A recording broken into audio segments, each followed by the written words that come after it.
Conventional wisdom teaches us that debt is bad. You'll hear all over the internet about people ringing the debt-free bell and wanting to pay off their mortgage as quickly as possible. So when they're shopping for a new house and shopping for the mortgage coincidentally, they're looking for the shortest mortgage terms possible. But my question for you is that actually in your best interest? That's exactly what we're going to talk about today. Hi, I'm Olivia Kirk. I'm Tim Urick. We're from Tier 1 Capital, and we're here to show you how to regain control of your money. For the best advice on controlling your cash flow, be sure to subscribe to our channel. And don't forget to hit that bell to be notified when we upload new videos twice every single week. So you're buying a house and getting a mortgage. There are several questions you need to answer before you make the mortgage choice. Check out our latest blog post where we do a deep dive on the questions you really need to answer before you make a mortgage choice. We'll see you there.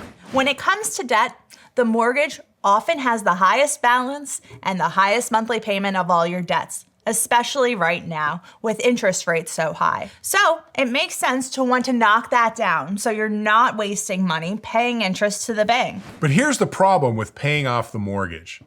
Paying off the mortgage, yes, that'll free up some cash flow, but it's also tying up your cash. You pay off the mortgage so the bank gets that balance. Now, if you wanted to get at that money again in the future, whether it's for a remodeling or to send your children to college, now you have to go to the bank and ask them permission to get your money. That doesn't seem right to me. And the point is, you are not in control of that money.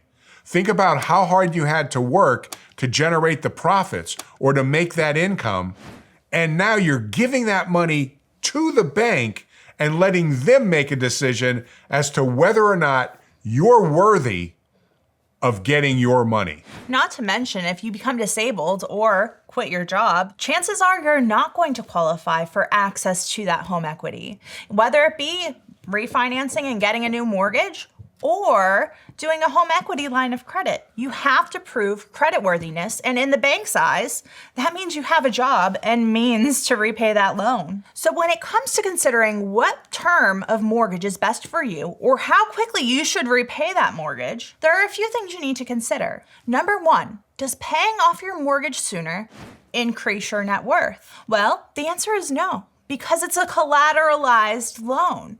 There's a balance, but it has a lien against the collateral of your home. So your net worth is going to be exactly the same. But here's the difference.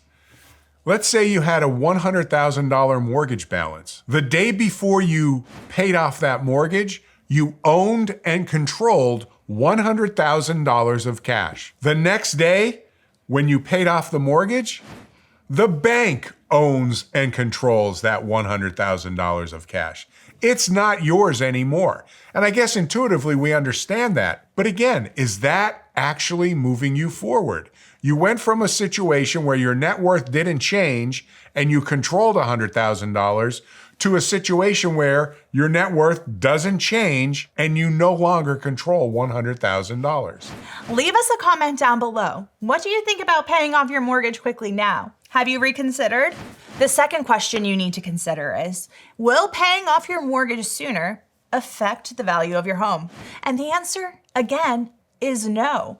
The property is independent of the mortgage. The mortgage is just a loan from the bank. So basically, the market conditions in your area will dictate the value of your home. Paying off the mortgage isn't going to increase the value of your home, nor will not paying off the mortgage decrease the value of your home. The third question you need to consider is, after you make that payment to the bank, is that money accessible? Do you have full liquidity, use, and control of that money? And that answer may be possibly, but if it's through a home equity line of credit, you do have some access. However, the bank determines those terms, so you don't necessarily have full control over that.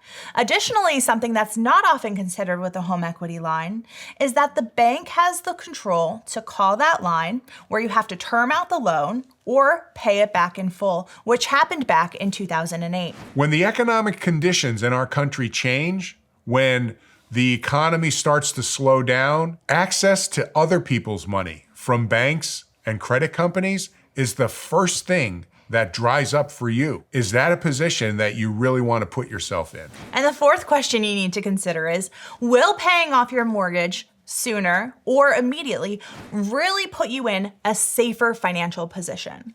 You see, oftentimes we think of having debt or carrying a mortgage as not being in a secure financial position because we do have to make that payment every month to the bank. However, once we give up control of that money to the bank, we no longer have access to it, and that is not a safe financial position in my opinion. When you're in control of cash, or you have access to money without having to pay a tax, without having to pay a penalty, without having to ask permission to get it, you are free to take that money, do with it whatever you want, whenever you want, no questions asked. That is control. That is financial independence, and that is financial power. The problem is we have been conditioned to do things in a way that separates us, that puts our money out of reach. And one of those techniques is to get people to pay off their mortgages sooner. We have seen this so much lately where people are coming to us and saying, hey, I've got this extra money, should I pay off my mortgage? Well, we look at their mortgage interest rate and it's 2.75% or 3.5% or 4.25%. So they're paying off low interest debt with longer amortization schedules, meaning a lower monthly payment. If they pay off the low interest mortgage, if they need that money in the future, now they're going to be paying a higher interest rate to access their own money. That is not right, and that will not put you in a better position financially. If you'd like to learn the best way to regain control of your cash flow for your specific situation, check out our website at tier1capital.com. Feel free to schedule a free strategy session today where we could talk one-on-one with you about how to move yourself, your business, and your family financially forward. Also, if you like this video, be sure to check out these two. We picked them out special for you. Thanks so much for watching our video. And remember, it's not how much money you make. It's how much money you keep that really matters. We'll see you in the next one.